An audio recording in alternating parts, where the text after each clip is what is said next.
Bonsoir à tous, bienvenue à ce flash d'information. Paris vient d'accueillir une réunion sur l'école au siège de l'UNESCO.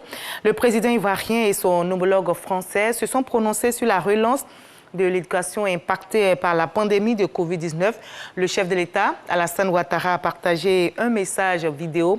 Tous les participants appellent à renforcer les moyens d'investissement. L'éducation doit être considérée comme une priorité et un investissement d'avenir. Walter Amadou Ouattara depuis Paris.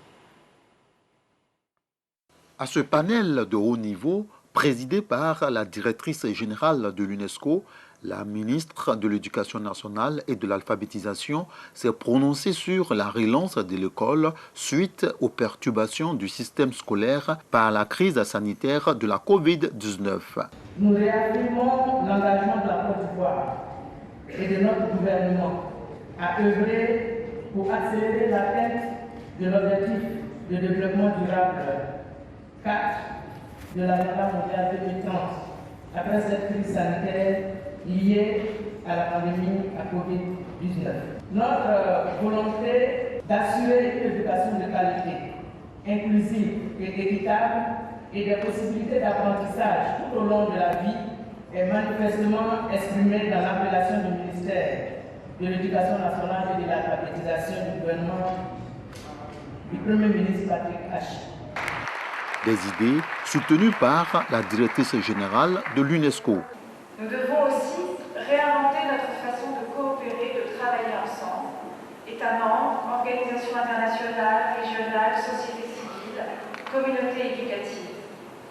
C'est dans cette optique que je me réjouis que le G20, dans sa dernière déclaration, accorde une place toute particulière à l'éducation, en appelant à renforcer la coopération mondiale pour ce droit humain fondamental qui soutient tous les autres.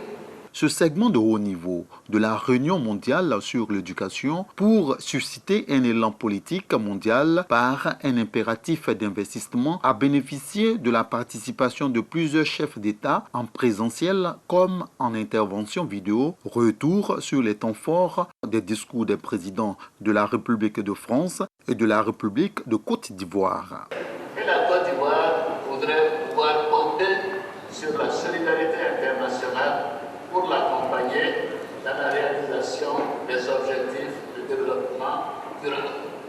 Au nom du peuple de Côte d'Ivoire, je soutiens l'appel de la déclaration de Paris à investir dans l'éducation pour l'avenir de l'humanité et de la planète. Consacrer au moins 4 à 6% du produit intérieur brut à l'éducation. Consacrer une part plus significative des plans de relance nationaux à l'éducation. Augmenter le volume, la prévisibilité et l'efficacité de l'aide internationale à l'éducation, pour ainsi forger un droit à l'éducation de qualité pour chaque enfant et consacrer l'éducation en tant que bien public et commun.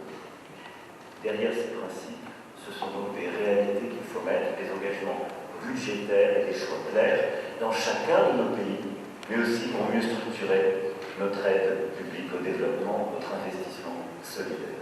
Cette réunion mondiale, co-organisée par l'UNESCO et le gouvernement de la France, a eu pour thème « Investir maintenant pour la reprise et le futur de l'éducation ».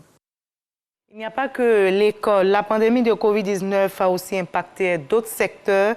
Le monde continue donc de se battre contre ce virus mortel. L'Agence européenne chargée des maladies tire la sonnette d'alarme. Elle s'inquiète de la progression rapide du virus dans l'Est et le Sud-Est de l'Europe. 10 pays européens, dont la Belgique, la Pologne, les Pays-Bas, sont dans une situation très inquiétante. Hausse rapide des cas, les hôpitaux saturent, le taux de mortalité qui grimpe. Plusieurs pays européens affrontent déjà la 5e vague. Savoir lire, écrire et compter. Pour y parvenir, eh bien, il faut passer par la case apprentissage.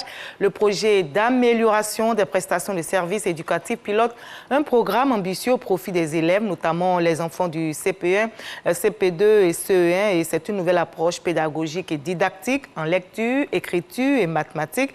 Le projet consiste donc à renforcer l'apprentissage de cette discipline essentielle pour une meilleure maîtrise. Et l'autre ambition est la qualité de l'enseignement distillé. Mais le projet porte-t-il ses fruits sur le terrain? Quel impact sur le système éducatif? Nous aurons les éléments de réponse dans le dossier d'IDC de ce 20h.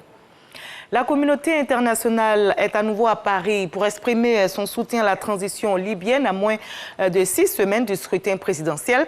Et cette conférence est organisée au moment où les tensions grandissent au sein même des autorités intérimaires libyennes. Un scrutin présidentiel pour la première fois dans l'histoire du pays le 24 décembre prochain et un mois plus tard, les législatives.